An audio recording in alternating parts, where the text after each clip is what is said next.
Prison inmates, any stories from the inside you can tell? Potentially NSFW.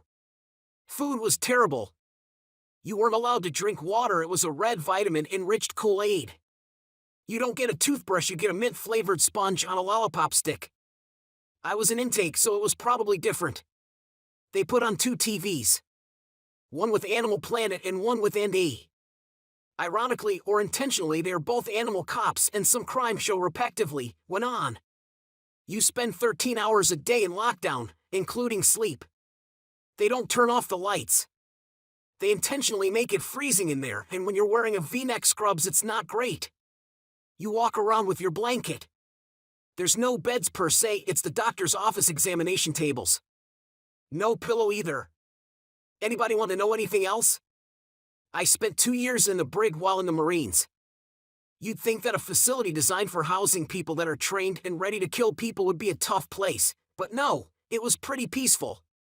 We watched Alvin and the Chipmunks 2 during Christmas Eve in 2009, and between 2010 and 2011, New Year's night, we watched 2 Sandra Bullock movies. That's sort of a highlight. On a serious note, while I was there, someone killed himself, and I stopped someone else from killing themselves. The general rule was, everyone's business was their own, but this guy in particular had 2 kids, and he was just out of his medication, so I had to alert someone. I spent a night in a county jail back in August.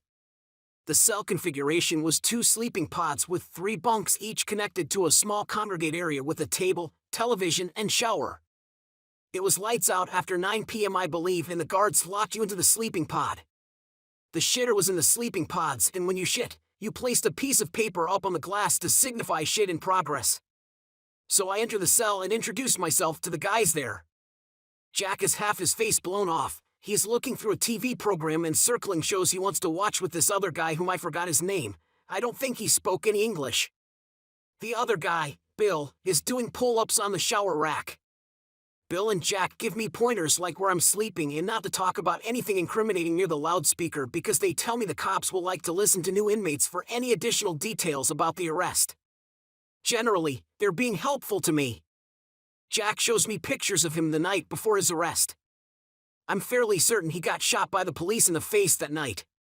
Bill catches me briefly in one of the sleeping pods and whispers, "Don't trust Jack. He beat a man to death, and I'm pretty sure he snitched on the last guy."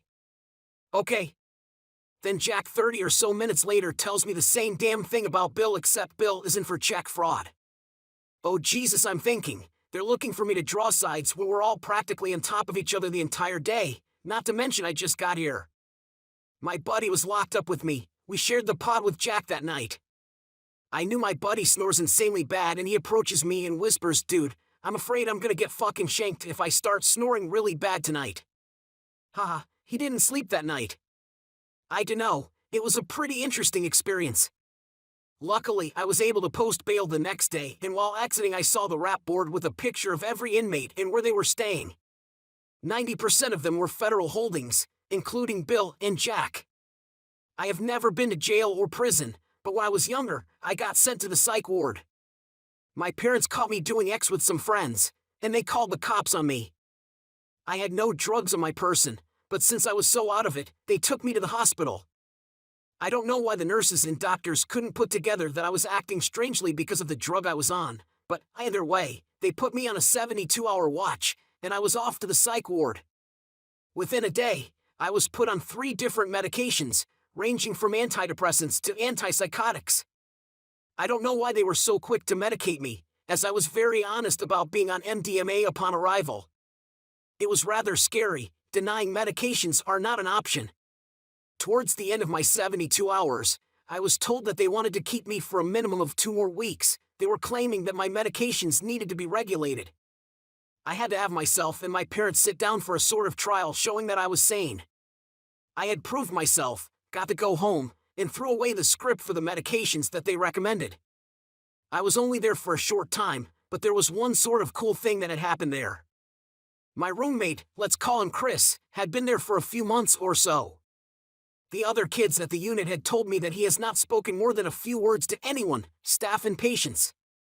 I guess on occasion he would answer yes or no to questions, but that's it. One night I saw him reading a Game Informer magazine. I tried asking him about which games he liked, but nothing came out. I don't know why, but I kept going with conversation almost like I was talking to myself. I had asked what he played on, and he, almost in a whisper, said a 360.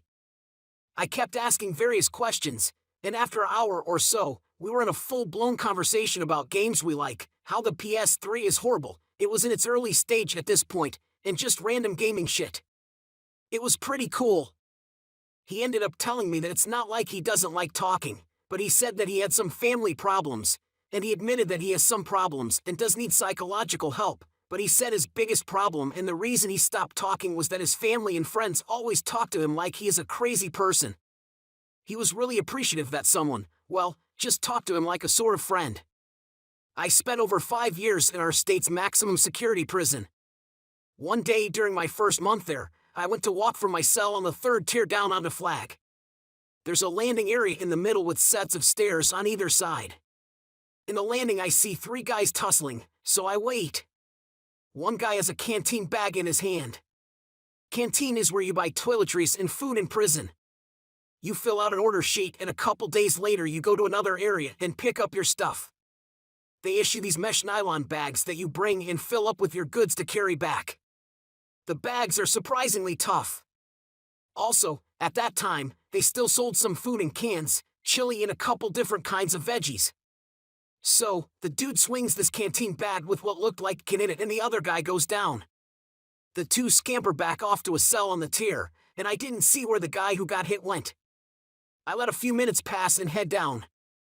When I get to the landing, there's a huge pool of blood. Like, feet across. Most blood I've seen in my life. Guy's on the ground making some weird moaning sounds and his foot is kinda twitching. He looks hurt bad. I was definitely frightened. The dude's sorta rolling back and forth, and I have to literally step over him. More of a hop, really, to avoid stepping in the blood. Later, after I do my business on Flag, cooking some food in the microwave, and head back up, guy's still laying on the landing, I ask a guy in a cell near me if I should casually mention it, like point out to a guard that someone's hurt. Just so they take notice and get him some medical attention. It was the last time I ever bothered asking a question like that. The answer, obviously, was no.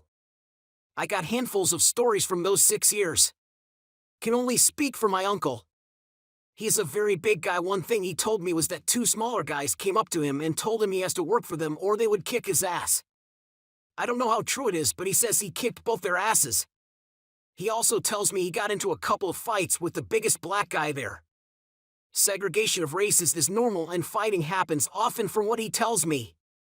Didn't ask about rape because I don't want to know, but he would probably be the aggressor. I have been to county and it was pretty bad. When I got to one guy was hogtied on the ground. Don't know why.